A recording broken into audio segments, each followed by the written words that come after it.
할렐루야. 오늘 이 귀한 주의 날 함께 주 앞에 나와 하나님께 영광 돌리는 모든 성도님들을 주님의 이름으로 축복합니다. 우리 함께 좌우 앞뒤 분들과 이렇게 인사해 볼까요? 예수님께서 당신과 늘 동행하십니다. 같이 인사합시다. 예수님께서 당신과 늘 동행하십니다. 우리 함께 믿음 위에 손을 얹고 우리 이렇게 고백해 봅시다. 예수님께서 나와 동행하시니 동행하시며 나를 인도하십니다. 시작. 예수님께서 나와 동행하시며 나를 인도하십니다. 아멘.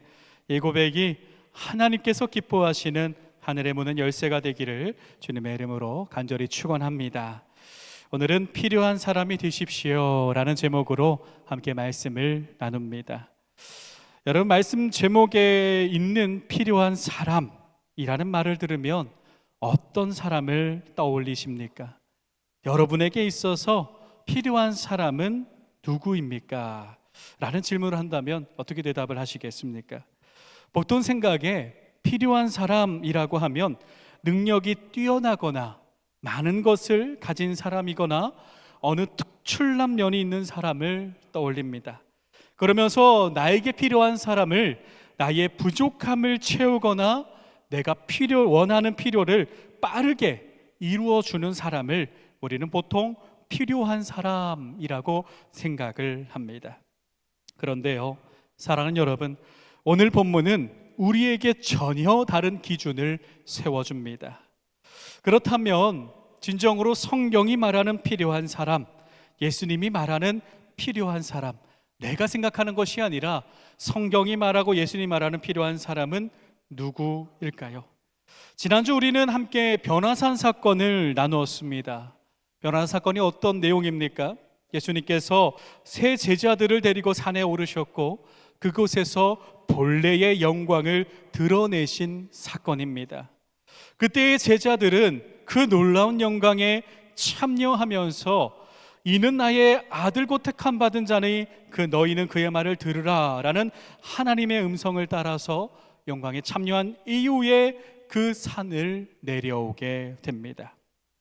그렇게 산 아래로 내려가게 되는데요, 이어지는 본문을 보면 이 내려온 제자들에게, 예수님은 아직 산에 있는 그 상황이고 제자들만 내려왔는데 그때에 한 사람이 제자들을 찾아왔습니다. 그러면서 한 가지 도움을 요청하는데 그 요청은 자기 아이의, 귀신 들린 아이를 구해 달라는 도움의 요청이었습니다. 그런데 문제는 영광에 참여했던 그 제자들 직후의 상황임에도 불구하고 성경은 어떻게 기록하죠? 아무것도 하지 못했다라고 기록을 합니다. 영광에 참여하고 바라봤음에도 불구하고 아무것도 하지 못했고 이후에 예수님께서 나오셔서 직접 그 아이들을 고치셨습니다. 그 아이를 고쳐주시면서 그 아무것도 하지 못한 제자들을 향해 이렇게 말씀하십니다. 믿음 없고 패역한 세대여, 내가 얼마나 너희와 함께 있으며 너희에게 참으리오 라고 말씀을 하십니다. 사랑하는 여러분, 이 장면을 기억하시기를 바랍니다.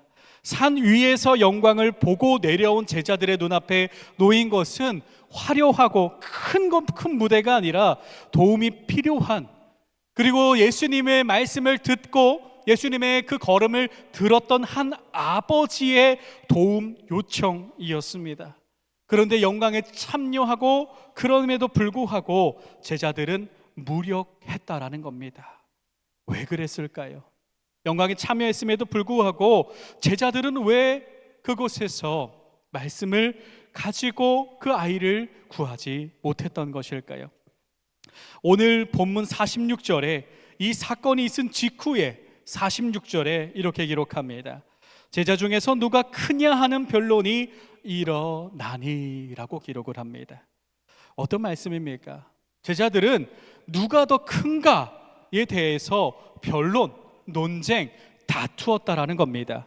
산 위에서 영광을 보았음에도 불구하고 또 한 아이의 앞에서 무력함을 느꼈음에도, 그리고 예수님의 말씀을 들었음에도 제자들의 마음 깊은 곳에는 다른 것이 더 컸던 것입니다. 주님의 영광을 바라보았지만 주님의 마음으로 작은 영혼을 품지 못했고, 십자가의 길을 들었지만 자기 자리를 더 크게 만들고 싶은 마음을 내려놓지 못했기 때문에 그곳에서 주님의 영광에 참여했지만 능력이 없는 자처럼 무력했다라는 것입니다. 사랑하는 여러분, 이것이 사람의 마음이죠. 은혜를 받아도, 말씀을 들어도, 기도를 해도 마음 한쪽에는 여전히 내가 이 은혜로 무엇을 해야 할까? 이 말씀으로 나에게 무엇이 더 득이 될 것인가? 내가 이 기도를 하면서 내가 어떻게 더 좋은 사람이 될 것인가? 라고 생각을 할 때가 더 있다라는 겁니다. 내가 더 중요한 사람이 되고 싶고, 내가 더 필요한 사람, 다른 사람으로 하여금 또한 내 칭찬을 받는 사람이 되고 싶다라는 마음이 은혜를 받았음에도 불구하고 올라올 때가 있다라는 겁니다. 여전히 나를 크게 만들고 싶고, 말씀을 들었는데도 내 자리를 먼저 생각하고, 기도를 했는데도 내가 여전히 중심이 되고 싶은 마음이 우리 안에 있지는 않은지요. 그러나 사랑하는 여러분, 예수님이 말씀하시는 필요한 사람은요, 나를 먼저 생각하는 사람과는 다릅니다. 세상은요, 먼저 높아지고 능력이 많고 가진 것이 많아야 필요한 사람이다 라고 말을 합니다. 힘이 있어야 필요한 사람이다 라고 말을 합니다. 그러나 예수님께서 말씀하시는 필요한 사람은요, 큰 자리를 차지하는 사람이 아님을 여러분 기억하시기를 바랍니다. 그렇다면 사랑하는 여러분, 예수님께서 말씀하시는 정말 진정한 필요한 사람, 내가 높아지고 싶은 마음을 다 내려놓고 예수님께서 온전하게 바라보시고 기쁜 마음으로 바라보시는 필요한 사람은 어떤 사람이며, 어떻게 세움받으며, 어떻게 그 삶의 걸음을 나아가게 되는 것일까요? 오늘은 바로 이 이야기를 나누어 보고자 합니다. 내가 말하는 필요한 사람이 아니라 예수님께서 말씀하시는 필요한 사람은 누구인가? 함께 생각하시면서 말씀을 나누시기를 바랍니다. 첫 번째로, 예수님의 필요한 사람은요, 예수님의 마음을 품는 사람임을 여러분 기억하시기를 바랍니다. 세상의 높아짐이 아니라 내가 무언가 많아서 할 수 있다라고 생각하는 것이 아니라, 내가 아무것도 없을지라도 가장 먼저 예수님의 마음을 품을 때에 예수님의 필요한 사람이 된다라는 사실을 여러분 믿으시기를 바랍니다. 오늘 본문에서 제자들은요, 변론이 일어났죠. 이 변론은 제자들의 마음에 예수님의 마음을 품는 것이 아니라 예수님의 은혜를 바라보면서 욕심으로 해석한 그러한 모습입니다. 예수님의 말씀하시는 말씀과 제자들의 마음이 서로 다른 방향으로 향하여 있었다라는 겁니다. 예수님은 낮아지기 위하여 예루살렘으로 가시는데 제자들은 높아지기 위하여 서로를 비교하면서 누가 더 높냐? 예수님이 이 나중에 왕이 되셨을 때 그 보좌 좌우에 누가 앉을 것인가? 그것만을 바라보면서 계산을 하고 있었다라는 것입니다. 그때에 그 제자들을 바라본 예수님은 어떻게 반응을 하셨습니까? 47절에 이렇게 기록합니다. 예수께서 그 마음에 변론하는 것을 아시고 어린아이 하나를 데려다가 자기 곁에 세우셨다라고 기록합니다. 예수님께서는 제자들에게 무슨 말씀을 하시기 전에 어린아이를 하나를 데려오십니다. 그리고 변론하고 다투고 마음의 상처를 받은, 서로 다투고 마음의 상처를 서로 주었던 그 제자들 앞에 어린아이 하나를 세우셨습니다. 당시 2000여 년 전 유대 땅에서 어린아이가 갖는 사회적 위치는요, 어떠한 발언권도 없고요, 사회적 지위도 없으며 누군가의 보호 없이는 아무것도 할 수 없는 가장 낮고 연약한 존재였습니다. 그러한 존재를 그 다툼의 현장 가운데 예수님께서 한가운데에 세우셨다라는 겁니다. 그리고 말씀하십니다. 누구든지 내 이름으로 이런 어린아이를 영접하면 곧 나를 영접하며, 또 누구든지 나를 영접하며 곧 나를 보내신 이를 영접함이라. 너희 모든 사람 중에 가장 작은 그가 큰 자니라 라고 말씀을 하십니다. 예수님께서는요, 어린아이를, 이 연약한 존재를 내 이름으로 만나는 것이 나를 만나는 것이자 나를 보내신 하나님을 만나는 것이라, 영접하는 것이라 라고 말합니다. 여기서 영접한다라는 단어는요, 단순하게 손님을 맞이하면서 대접하는 단어가 아니에요. 이 영접이라는 단어를 성경에서는요, 예수님의 마음을 내 마음에, 믿음 위에, 내 삶에 가득 품고 그 마음으로 만나는 것이 바로 영접이라는 것입니다. 예수님의 영광에 참여한 그 제자들이 산 아래에서 그 아픈 아이 앞에 섰을 때에 그 아이를 제자들은 만났지만 영접하지는 못했던 겁니다. 예수님의 마음을 온전히 품지 못했기 때문에, 이제 내가 이 사람들 앞에서 능력을 발휘할 수 있구나, 내가 더 높아질 수 있구나, 이 마음이 있었기 때문에 그 아이를 고치지 못했던 것입니다. 그때에 예수님께서는 이제 영광에 참여한 자들, 온 성도들에게 함께 말씀을 선포한 겁니다. 너희 중에 가장 작은 자가 큰 자니라 라고 분명하게 말씀을 하셨습니다. 크고 싶은 마음을 채우려 할수록 작아지고 멀어지지만, 오히려 작아짐을 택할 때에 예수님, 저는 아무것도 가진 것 없습니다, 예수님 마음만 품겠습니다 라고 우리가 나아갈 때에 오히려 예수님께서 우리를 큰 자로 세워주신다라는 겁니다. 이것은 세상의 논리와는 완전히 다른 예수님의 진리입니다. 세상은 능력 있는 사람을 필요한 사람이라고 부르죠. 도움을 줄 수 있는 사람, 능력 있는 사람, 무언가 채워줄 수 있는 사람을 나의 필요로 하는 사람이라고 말합니다. 그러나 예수님이 말씀하시는 필요한 사람은요, 예수님의 마음을 온전히 품는 사람임을 여러분 이 시간 기억하시며 예수님의 마음을 품으시기를 주님의 이름으로 축복합니다. 그렇게 이 시간 스스로 돌아보시기를 바랍니다. 내가 삶을 살아가면서, 기도를 하면서, 신앙생활을 하면서, 일터에서, 사업장에서 나는 어떤 마음을 품고 모든 사람을 만나고 있는가? 어떤 마음을 품고, 그리고 이 일터에서 교회를 섬기며, 일터를 섬기며, 또 가정을 섬기며, 사람들을 섬기며 나아가고 있는가? 누군가의 칭찬을 받고, 누군가의 인정을 받고, 세상적으로 지위를 높이고자 하고 있지는 않은가? 우리는 돌아보아야 합니다. 우리는요, 내가 얼마나 필요한 사람으로 보이는가가 아니라, 내가 지금 예수님의 마음을 품고 흘려보내는 통로로 서 있는가, 그것을 늘 우리는 묻고 돌아보며 나아가야 할 줄을 믿습니다. 그렇게 오늘 이렇게 고백하시기를 바랍니다. 주님, 다른 것보다, 세상에 빛나는 그 빛보다 주님의 영광을 품고, 영광의 빛을 품고, 영광에 참여하며 그 사랑을 품게 하여 주시옵소서. 그 사랑을 품고 아무것도 아닌 나를 사랑하신 그 사랑만을 품고 나아가게 하여 주시옵소서.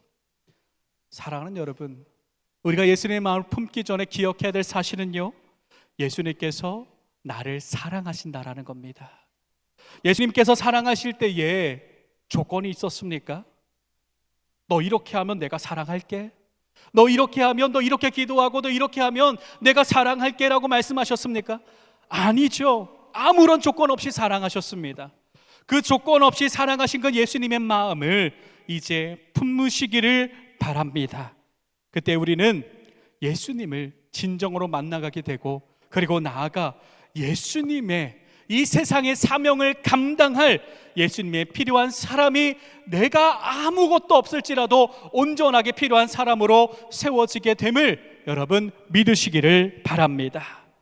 저와 여러분 모두가 예수님께 사랑을 받는, 예수님의 사랑을 품는 필요한 사람이 되기를 주님의 이름으로 축복합니다. 할렐루야, 할렐루야. 그리고 나아가 우리가 두 번째로 기억해야 될 사실은요, 예수님의 필요한 사람은요, 결국 세상에 필요한 사람이 된다라는 사실입니다. 내가 세상에 먼저 필요한 사람이 되는 것이 아니라, 예수님의 마음을 품을 때에, 예수님이 나를 세워주실 때에, 그때에 세상에 힘들고 지친 그 영혼들에게 나아가 진정한 마음으로 품는 자가 된다라는 사실을 여러분 믿으시기를 바랍니다. 예수님 마음에 품으면 자연스럽게 우리는 예수님께서 보내시는 사명자가 됩니다. 48절을 다시 한번 봉독해 드립니다. 누구든지 내 이름으로 이런 어린아이를 영접하면 곧 나를 영접하며 또 누구든지 나를 영접하면 곧 나를 보내신 이를 영접함이라. 너희 모든 사람 중에 가장 작은 그가 큰 자니라 라고 말씀을 하십니다. 예수님께서는 여기서 필요한 사람의 기준을 완전히 바꾸시죠. 큰 사람이 아니라 내 마음을, 예수님의 사랑을 품는 사랑의 사람이라는 겁니다. 그때에 비로소 세상에 필요한 사람, 그 세상에 필요한 사람이 됩니다. 지금도 세상에 가장 필요로 하는 것은 예수 그리스도의 사랑입니다. 주위를 둘러보면 예수님의 떠난 영혼들이 너무나 많습니다. 그 영혼들에게는 주의 이름으로 품어줄 수 있는, 아무런 조건 없이 그 예수님의 사랑으로 품어줄 수 있는 사람이 필요합니다. 그 사람이 바로 예수님을 마음에 품고 있는 저와 여러분임을 여러분 믿으시기를 바랍니다. 지친 사람 곁에 내가 능력이 뛰어나서 내가 줄 수 있어서 그 사랑을 주는 것이 아니라 예수님 마음을 품을 때에 내가 아무것도 없어도 예수님께서 주시는 그 사랑으로 함께 자연스럽게 그 영혼을 바라보게 되며 그 영혼을 품으며 그 영혼에게 주의 역사를, 위로를 더하신다라는 겁니다. 오늘 본문을 보면요, 한 가지 사건을 더 기록을 하는데요, 이 사건을 통해서 예수님은요, 세상의 마음, 세상을 품는 성도는 어떤 믿음을 품고 행하며 나아가야 하는가에 대해서 분명하게 말씀을 하십니다. 어린아이를 세우신 사건 직후에 제자 요한이 예수님께 나와 이렇게 말을 합니다. 49절에 주여 어떤 사람이 주의 이름으로 귀신을 내쫓는 것을 우리가 보고 우리와 함께 따르지 아니함으로 금하였나이다 라고 말합니다. 어떤 말씀이죠? 어떤 말을 하는 거죠? 요한이 어떤 사람을 봤는데 그 사람이 예수님의 이름으로 귀신 쫓는 것을 본 겁니다. 그런데 그 사람은 알고 보니까 나와 제자들과 함께 다니던 사람은 아니었어요. 그래서 요한이 예수님의 이름으로 하는 것을 막았다라는 겁니다. 여기서 중요한 요한의 마음 무엇입니까? 겉으로는 예수님의 이름을 지키는 것처럼 보입니다. 그러나 그 안에는 여전히 내가 높이고자 했던 그 마음이 있었던 겁니다. 나를, 이 울타리를 지키려는 예수님의 마음이 아니라 나의 꽃을 지키려는 마음이 있었던 겁니다. 이것이 바로 앞에서 나눈 누가 크냐의 변론과 같은 뿌리에서 나온 겁니다. 자기들 밖에 있는 사람에게는 우리에게 속하지 않는다는 이유로 선을 그어버렸던 겁니다. 안으로는 비교하고 밖으로는 배척한 마음, 내가 크고 우리만 옳다라는 마음이죠. 그때에 어린아이를 세우신 예수님께서 이제는 이런 말씀을 하십니다. 금하지 말라. 너희를 반대하지 않는 자는 너희를 위하는 자니라 라고 말씀을 하십니다. 이 말씀은 무엇입니까? 하나님의 역사는 내가 계산할 수 없다라는 거예요. 우리는 때로는 하나님의 역사를 나의 경험을 위해서 해결하고자 합니다. 해석하고자 하는 것이죠. 그리고 하나님의 눈으로 이 사람은 안 되고 저 사람은 되고 이 사람은 안 아픈 것 같고 저 사람은 이렇게 하면서 우리가 나 스스로 판단을 하려고 하는 것입니다. 그러나 사랑하는 여러분, 세상에 나아가는 예수님의 마음을 품는 예수님의 사람은요, 주의 시선으로 주의 역사를 바라본다라는 사실을 여러분 기억하시기를 바랍니다. 내 방식이 아니어도, 내 뜻이 아니어도 주님의 이름이 드러나면 그 기뻐하는 마음, 내가 주인공이 아니어도 하나님의 나라가 세워진다면 감사하는 마음, 내가 인정받지 않아도 영원히 살아난다면 함께 기뻐할 수 있는 믿음을, 그 믿음을 품는 사람이 진정한 세상을 품는 예수님의 필요한 사람임을 여러분이 시간의 마음에 새기시기를 바랍니다. 세상의 기준을 따라가는 것이 아닙니다. 세상의 마음에 세상을 품는다는 것은 예수님의 시선으로 이 마음을 품었던 그 마음 그대로 세상을 바라보며 나아가야 한다는 것입니다. 우리는 시간에 그 마음 또한 돌아보아야 합니다. 끊임없이 돌아보며 나의 것을 내려놓고 세상을 품을 때에 예수님의 마음으로, 예수님의 시선으로 우리는 품어야 할 줄을 믿습니다. 그때에 비로소 우리는 온전한 진정한 예수님의 필요한 사람으로서 이 세상에 나아가게 될 줄을 믿습니다. 사랑하는 여러분, 그 마음을 가지고 한 주간 묵상을 하며 주위를 둘러보시기를 바랍니다. 분명 나에게 주시는 마음이, 그 마음 속에서 나아가고자 하는 마음이 분명히 있을 겁니다. 그 도움이 필요로 하지만 손 내밀기 어려운 사람도 우리가 바라보게 될 겁니다. 그때에 주님의 마음을 품고 나아가십시오. 그 영혼에게 나아가십시오. 그때의 그 나아감은 주님의 역사로 나아가게 될 줄을 믿습니다. 오늘 이 시간 나아가서 또한 이렇게 고백하시기를 바랍니다. 주님 마음으로 세상을 품고 주님의 마음으로 세상을 바라보며 우리의 삶의 길을 걸어가게 하여 주시옵소서. 이 마음을 품고 담대히 나아갈 때에 예수님께서는 우리와 늘 동행하실 뿐만 아니라 우리를 인도하시며 우리의 마음에 주신 그 사랑을 통해 우리 교회를 섬기며 가정을 섬기며 또한 자녀들과 부모님과 가족들을 섬기며 일터에서 함께 사랑하는 사람들을 섬기며 세상의 사람들을 섬기며 그 예수님을 찬양하는 그 열매를 맺게 될 줄을 믿습니다. 이 세상에 꼭 필요한 사람이 되시기를 주님의 이름으로 축복합니다. 이제 말씀을 마무리합니다. 사랑하는 여러분, 예수님께서 말씀하시는 필요한 사람은 누구입니까? 어떤 사람입니까? 어려운 것이 아닙니다. 이미 우리가 다 알고 있는 내용입니다. 예수님의 마음을 품는 사람, 예수님의 마음을 품고 그 사랑을 가지고 세상을 품는 사람입니다. 오늘 한번 품어보시기를 바랍니다. 결단해 보시기를 바랍니다. 그때 주님께서는 놀라운 역사로 인도하여 주실 줄을 믿습니다. 오늘 예수님께서 말씀하시는 그 필요한 사람이 저와 여러분임을 믿습니다. 저 여러분 모두가 예수님의 마음을 품고 세상으로 나아가 주의 사랑을 드러내는 꼭 필요한 사람이 되기를 주님의 이름으로 축원합니다.